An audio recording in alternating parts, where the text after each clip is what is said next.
The word prana,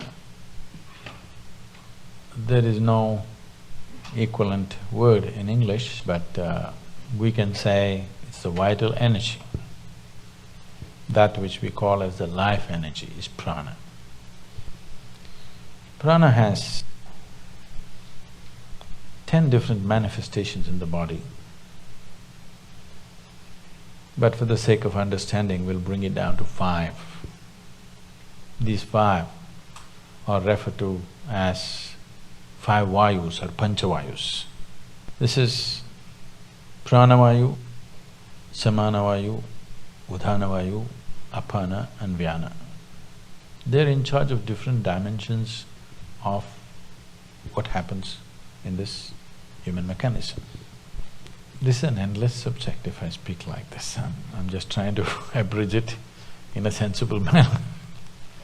Taking charge of this. Yama means to control or to take charge. Pranayama means a method with which you want to take charge of these panchavayus. Because how your body functions, how your mind functions, how the whole physiological framework, this human mechanism, how it functions, is determined by this energy. This is an energy, it is an intelligent energy in the sense it carries a certain amount of memory. The karmic memory of the individual person is imprinted on this energy. So in each person, the prana functions in a different manner. It is unique to each individual. It is not like… it is like electricity. Electricity is not smart. It can light up the the light bulb, it can run the camera, it can, run the air conditioning, it can do million things, but not because of its intelligence. It does the same thing, always. Because of a particular device, a certain thing happens. But now I'm talking about, this will happen in future, that you may have smart electricity. It is not far away. In the next 50 years, you may have smart energy, that the energy behaves in a particular way. You can make it behave in a certain way because you can imprint certain memory upon it. So this is an intelligent energy where a certain amount of imprint is there. Because of that, it functions in a specific manner in an individual person. That is going into an extremely refined form of pranayama where we particularly design something for an individual person because he's in a certain way. For that, to come to that level, it will need a general level of pranayama where it takes care of these 5 vayus. If one has a certain mastery over these 5 vayus, there is no such thing as physical ailment or particularly psychological ailment is out of question. If somebody takes charge of their prana, whatever may be the external atmosphere, whatever influences in terms of reverberations, waves, emotions, other kinds of pressures, doesn't matter what, psychological balance is 100% guaranteed for a person who takes charge of his prana, always. When I say balance, maybe most of you won't be medically considered imbalanced, but a whole lot of people are psychologically imbalanced. Suppose you have a hand. Suppose this hand simply pops up right now.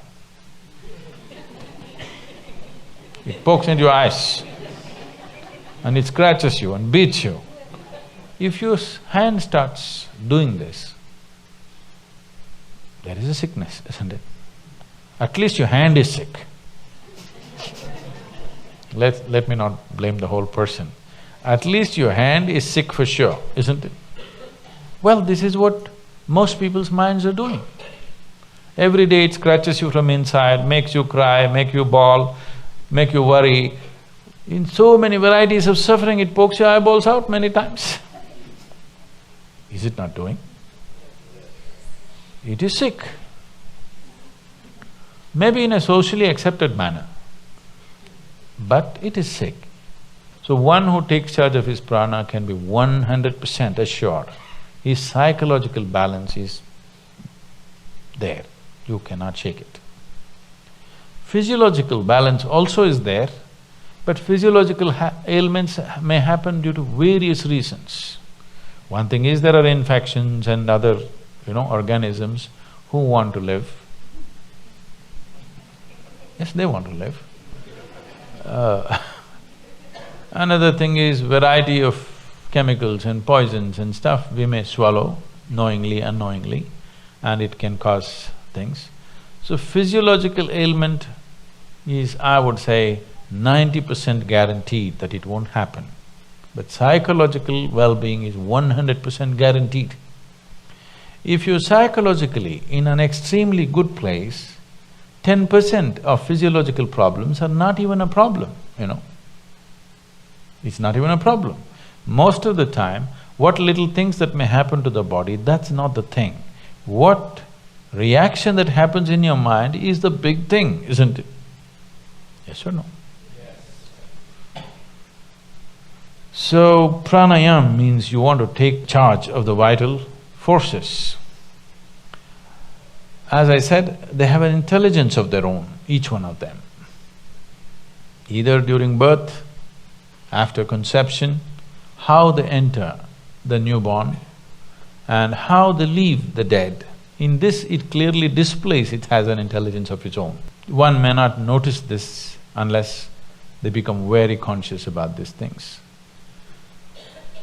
It's a world by itself, if you ask me. It takes a certain level of attention. The word attention may not go deep enough. I'm using the word attention because the other words are horribly corrupted. Awareness and this and that are badly corrupted.